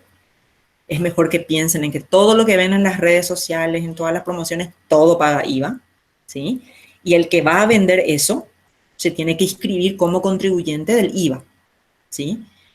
La ley usa el término enajenación y ese término significa transferir el derecho de propiedad de un bien, material o inmaterial, con el otorgamiento de la facultad de disponer de ellos como si fuera propio. Yo no puedo vender un lomito y decir, no te transfiero este bien. O sea, evidentemente, él ya dispuso y ya hizo todo lo que quiso con ese lomito. O si le vendo una computadora, no le voy a decir, no, sabes que tráeme dentro de un mes, yo te pido cuando yo quiero. No, todas esas negociaciones son enajenación de bienes y hay que tributar IVA independientemente de si yo le cobro o no le cobro. Esa es la parte dura del IVA. Si Si Alan en su emprendimiento vende 100 unidades de productos y ya vendió en abril y hasta ahora no puede cobrar, el Estado igual le pide el 10% del IVA. O sea, el IVA es especial desde ese punto de vista, y cada vez que el empresario facture, cobre o no cobre, tiene que preparar esos 10% para ingresar al fisco, ¿sí? Por el concepto justamente de enajenación. Ahora, si yo le facturé, pero todavía no le entregué el bien, bueno, entonces hay un papeleo que hay que hacer y yo no voy a tributar ese mes todavía, pero porque no le entregué el bien, porque no se produce la transferencia de derecho, ¿sí? Hay mucha gente que ahora no pudo pagar cosas que compró en marzo, en abril, ya no puede devolverlas porque las usó, y la empresa que les vendió, aunque no les haya cobrado, ya tuvo que haber ingresado el IVA, ¿sí? Y la única que, digamos, está exenta es la transferencia de acervo hereditario. Es la única que no está contemplada por el IVA. ¿Sí? Aquí me faltó agregar la palabra exoneración, ¿verdad? Las transferencias de acervo hereditario están exoneradas del IVA. Fíjense el ejemplo que les doy aquí con relación a la enajenación, ¿verdad? Ahora, que la gente lo haga es otra cosa, pero la ley la concibe de esa forma. ¿Quiénes son contribuyentes? Personas físicas por la prestación de servicios y la explotación de empresas unipersonales, las entidades privadas, llámense sociedades, asociaciones, las empresas públicas, ANDE, Copaco, los importadores, sean casuales o habituales.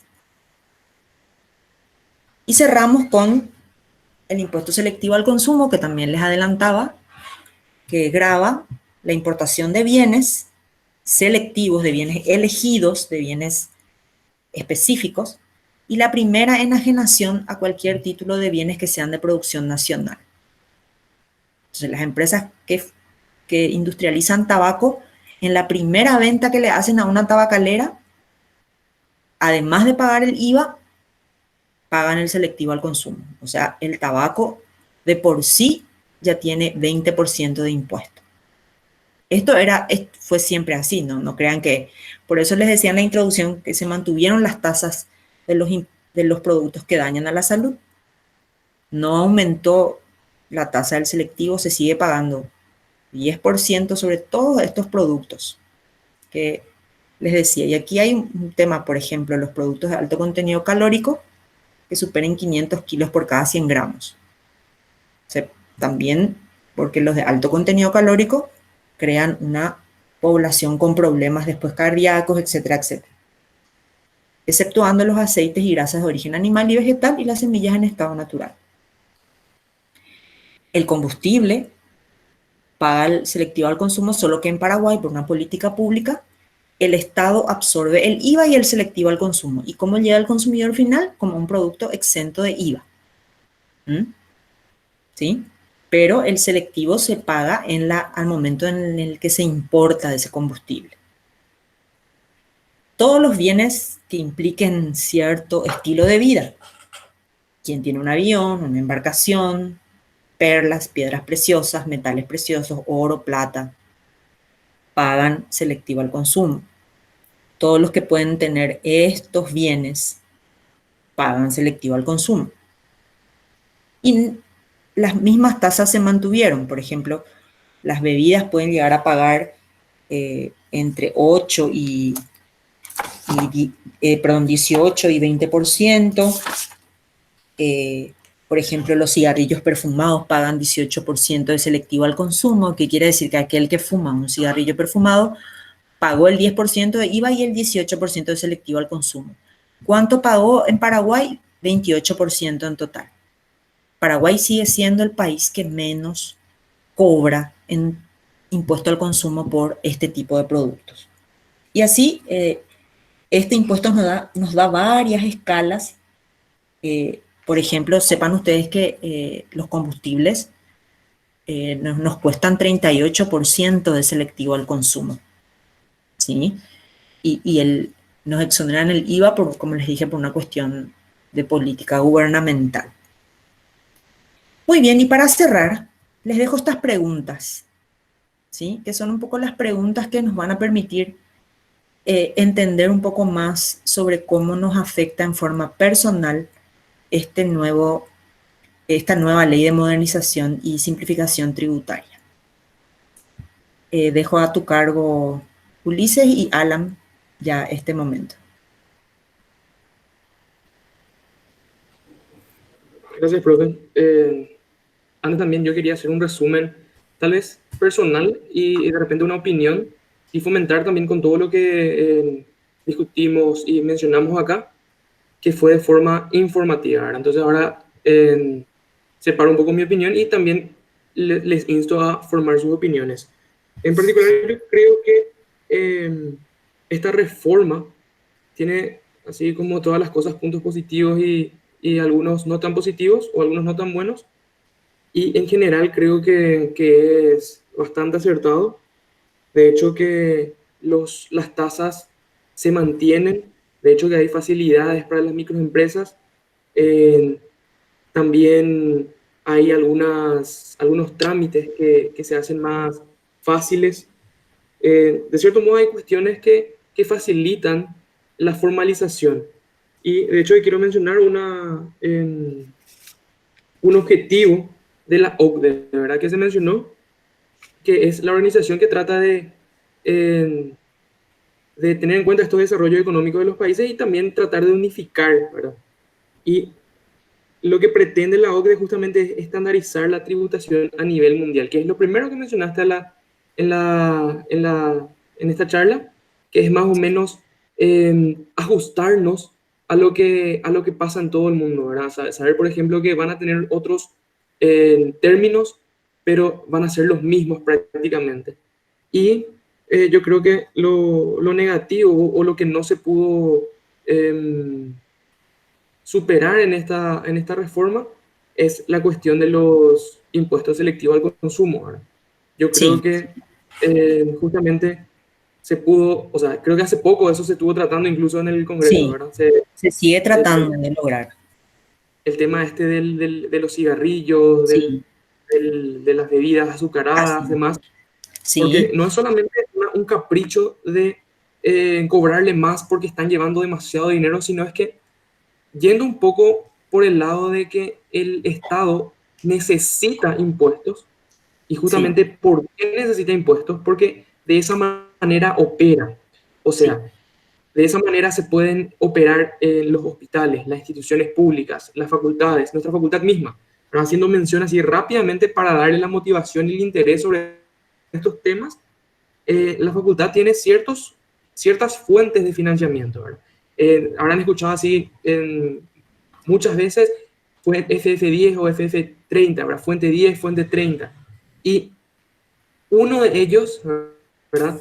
Es la fuente que proviene del tesoro, ¿verdad? Y esta fuente es la que se llena, por decirlo así, es la que se usa cobrando los impuestos. O sea, gracias a los impuestos se puede operar el Estado de cierto modo.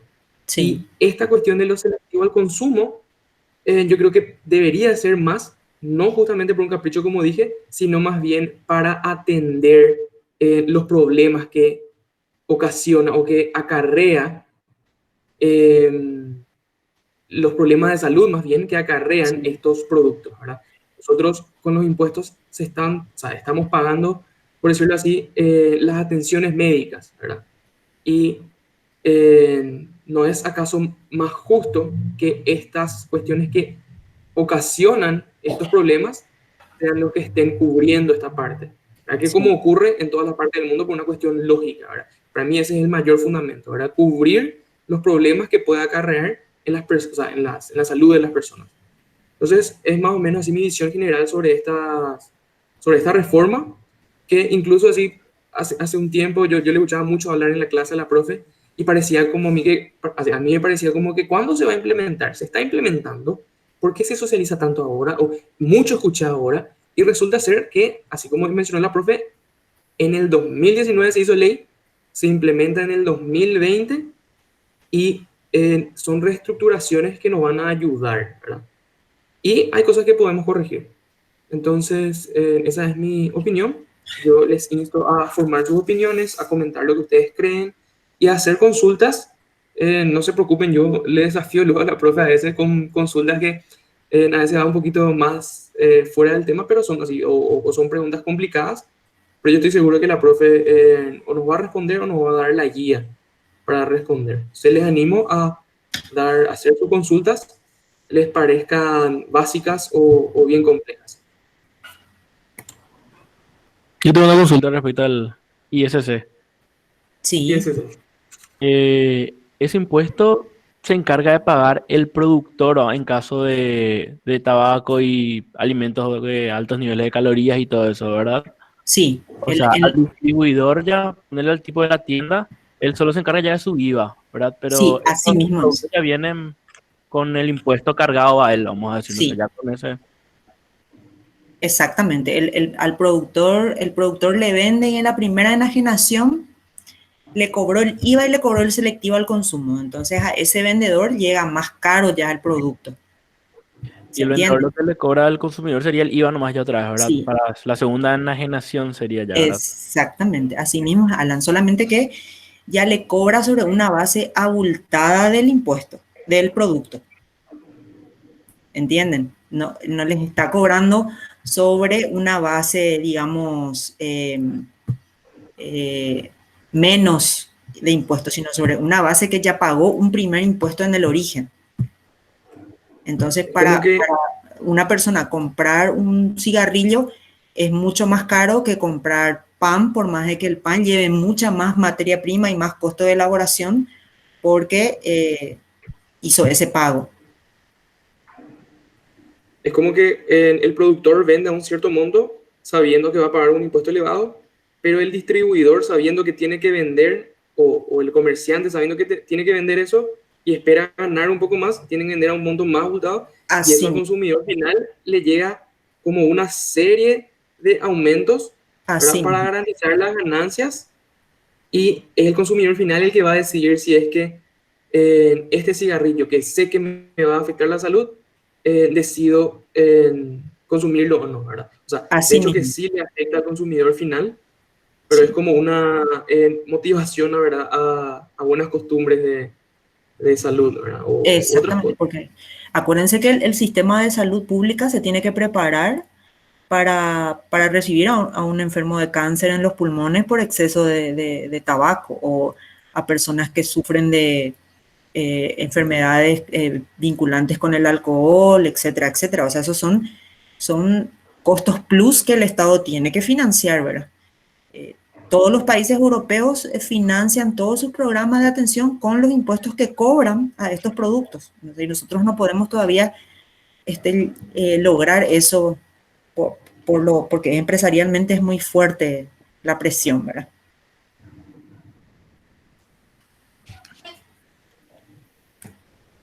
Ya. No sé si ahí podemos abrir para más preguntas o Yo tengo no una sé, pregunta, Ulises, si le profe. querés. Sí, En el caso, por ejemplo, de departamentos sí. que se utilizan para alquiler, en qué grupo, categoría de impuestos ingresa el propietario de esos departamentos? Claro, el que tiene un departamento y alquila, Sí, sí, por ejemplo, ese es una un, propiedad de 30 habitaciones, por ejemplo, y se sí, alquila. Y sí, esos ingresos, ¿en qué sí, categoría van? impuesto a la renta personal, porque él tiene un bien inmueble, en este caso, o amoblado como mobiliario, y eso le genera una renta. ¿Verdad? Él cobra alquileres y después paga, qué sé yo, servicio de recolección de basura, mantenimiento del edificio, etcétera, etcétera, y le queda una renta. Esa renta está alcanzada por el impuesto a la renta personal. ¿Se acuerdan del primer grupo de rentas, eh, las rentas de bienes de capital? Sí, o sea, o como bienes de capital, entonces, Sí, como bienes de capital. Así es. la- esa era mi duda. Salvo que Gracias, profe. eso todo lo que tiene que ver con inmuebles, las Sí, empresas que se organizan como las administradoras, tienen otro tratamiento, ¿verdad? Las que son administradoras de propiedades, esas tienen otra figura. O sea, esto es como si fuera que una persona se compró un edificio, una persona física se compró un edificio y alquila. O más Sí, bien, una persona se compró una casa, tiene unas cuantas habitaciones libres y alquila. Entonces, sí, a esa persona le genera la renta, la ganancia. sí, En así cambio, mismo. si hay una empresa, una sociedad o una empresa ya bien constituida que se encarga de hacer eso, compra ciertas propiedades en Villa Elisa, otra en Lambaré, y de repente se encarga de hacer eso, entonces la empresa va a ir a otro lado así, o sea, Sí, va a canalizar a renta, otro. sí, ya es una renta empresarial esa, porque está organizada empresarialmente para generar esa renta. No es una persona física que aprovechando una herencia, por ejemplo, O sea, invirtió en una depende propiedad. de depende de cómo entonces la persona está constituida, ¿verdad? Y ahí Sí, está la diferencia entre física y jurídica. jurídica, exacto. ¿Verdad? Y por eso también les ponía las preguntas al final de la presentación, porque esas preguntas son las que nos van a indicar y nos van a guiar hacia qué grupos vamos a pertenecer según lo que hagamos. Perfecto, profe, gracias. De nada. Yo tengo otra consulta. Sí, Eh, si yo estoy queriendo ofrecer un servicio, qué sé yo, ya sea algo que pueda hacer como estudiante, por ejemplo, sí, digitalización de planos, ¿verdad? sí, sí, Eh, yo al hacer ese servicio, capaz que entre en un régimen re simple, ¿verdad? Si quiero hacer, sí, porque no voy a ganar creo que más de 80 millones al año si es un trabajo ahí de site, ¿verdad? De lado. sí. Y bueno, yo de eso tengo que pagar mi impuesto del re simple y encima el IVA o cómo es, cómo sería. El re simple está exonerado del IVA, ¿sí? No Ah, tiene que tributar el IVA, ¿sí? El re simple. El simple sí está alcanzado por el IVA, recién. sobre todo al momento, o sea, en todas sus operaciones. Pero vos como un emprendedor que haga esa digitalización de planos, te inscribís como re simple y tu única obligación van a ser esos 20.000 guaraníes mensuales o hasta 240.000 anuales, siempre que no supere los 80 millones. Al superar los 80 millones vas a pasar a otra categoría que es la simple y ahí ya crece tu ámbito de obligaciones con el Estado. ¿Entendés? Ya entiendo. Gracias. De nada.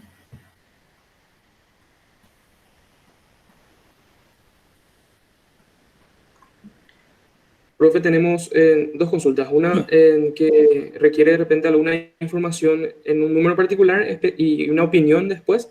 Y otra Sí, que es más bien una bien cargada. Te voy a sí, dar en orden de complejidad. La sí, primera dice que el compañero Diego Granada menciona que leyó una noticia donde dicen que el 20% de, de la necesidad en salud pública se cubre con lo que se paga por impuesto al tabaco en específico. O sea, sí, más o menos. él consulta si ese número es acertado y qué tan ideal o a cuánto se podría llegar para cubrir mayor porcentaje de, de esa necesidad. Sí, es una cifra, digamos que tiene una base estadística y una metodología de recolección seria, ¿verdad? O sea, no es una cifra al azar. Y justamente la tasa no supera el 25% de selectivo al consumo por tabaco y en los países desarrollados, en los países europeos, la tasa de selectivo al consumo supera el 50%. Entonces, fumar en los países europeos es un lujo, una extravagancia total. Entonces, el que está en condiciones de comprarse un cigarrillo está pagando, está financiando el 50% del presupuesto que va a salud. Acá no sucede eso.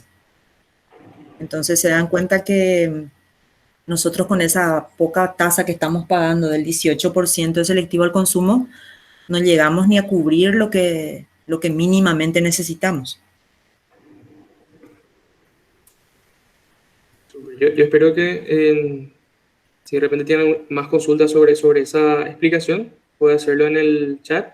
Y otra consulta, profe, es la siguiente. Dice, brevemente, pide, es ventajas del nuevo tipo de sociedad de acción simplificada Ah, mira. versus, entonces, ventajas de un nuevo tipo de sociedad de acción simplificada versus, por ejemplo, una unipersonal. Y la pregunta siguiente es si conviene esta sociedad para empezar una microempresa.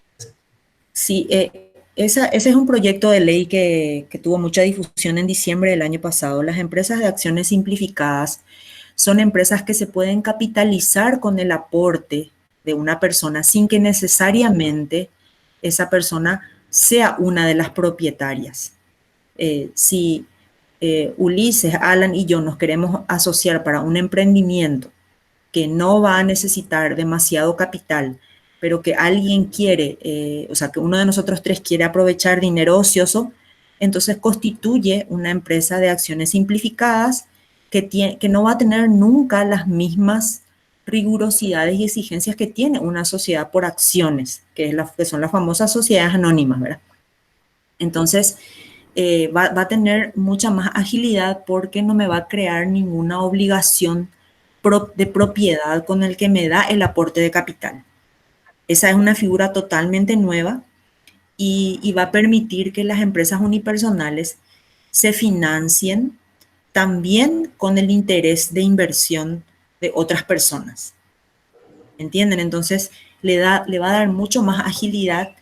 Esa empresa se va a escribir como una empresa unipersonal, pero va a tener que adicionar nomás un contrato en el cual va a describir los datos de los aportantes de capital transitorios. Y para mí va a ser, o sea, desde mi punto de vista personal, es una figura muy interesante siempre y cuando estén bien claras en el modelo de contrato las reglas de juego. Porque si yo te doy mi dinero a 6 meses, bueno, yo tengo que saber que a 6 meses voy a tener esa capitalización contigo, no la puedo retirar antes. Y detalles como esos. Pero está pendiente la ley, la publicación de la ley para que entre en vigencia. Yo le voy a compartir a Alan al WhatsApp después. El proyecto de esa ley es súper interesante y yo creo que es una ventana de emprendedorismo formal muy interesante. Excelente, Justo eso te iba a preguntar, profe. muy claro, profe. Gracias una vez más. Dale. Justo te iba a preguntar, profe, si está en vigencia, entonces está todavía pendiente. Sí, todavía no se Porque, promulgó, no se publicó la ley, entonces todavía no tiene vigencia hasta tanto se publique por el Poder Legislativo, ¿verdad? Tiene que aparecer. porque si estaba, por ejemplo, perdón, si estaba, por ejemplo, podíamos encontrar acá en el SUACE, ¿verdad? Pero Exactamente. Así mismo. mientras tanto, entonces, las que ya se explicaron, ¿verdad? Y con mucho más detalle, se puede encontrar acá en Sí, cuanto a qué trámites uno necesita. Fíjense en la barra de lo que se está presentando en la barra del sitio web, están los títulos como apertura tu empresa, ¿verdad? Es un sí, término que aperturar, ¿verdad? Después sí, formalizar la empresa y cuestiones como qué se necesita. Y así como dije, nosotros tenemos luego esa parte en nuestra cátedra, que es prácticamente las cuestiones legales, tributarias, comerciales que se necesita para una empresa. Entonces le mandamos directamente acá, ¿no? Porque es algo sí, real y es algo que tienen que saber si es que quieren hacer cualquier tipo de empresa. Y ahora sí, que estamos empezando, ¿verdad? O podríamos estar empezando, las empresas son bastante atractivas. sí. Y cuando se formalice este nuevo tipo de sociedad, aquí vamos a encontrar incluso los modelos de contrato, o sea, todo va a estar muy facilitado.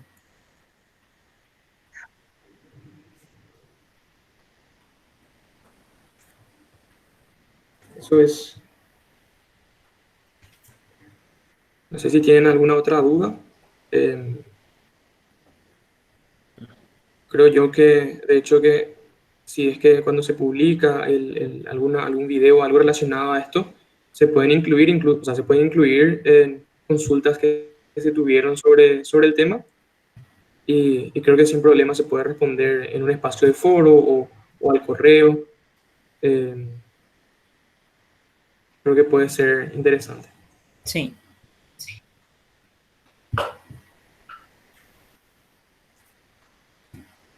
De mi parte, profe, yo quería, a ver, hay una, super, yo pensé que había más consultas.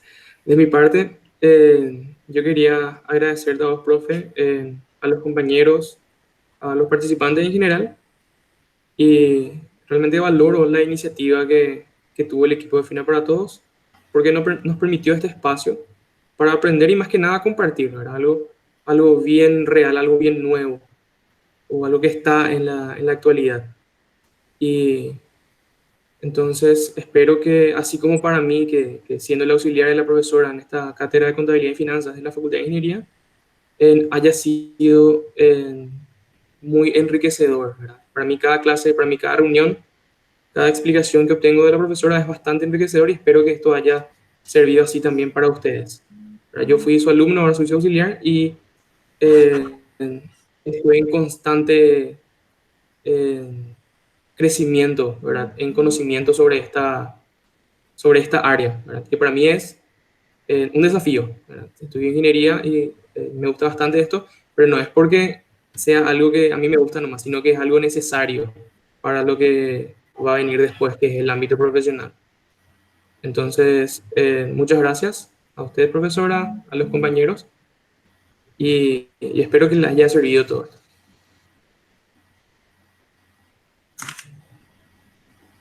Gracias a usted por la invitación y a las órdenes. Realmente un muy buen espacio y hay que hablar de estos temas, chicos. Tenemos que hacer conciencia y lograr que nuestro país sea reconocido porque es un país serio y porque es un país que aporta al desarrollo de todos los paraguayos.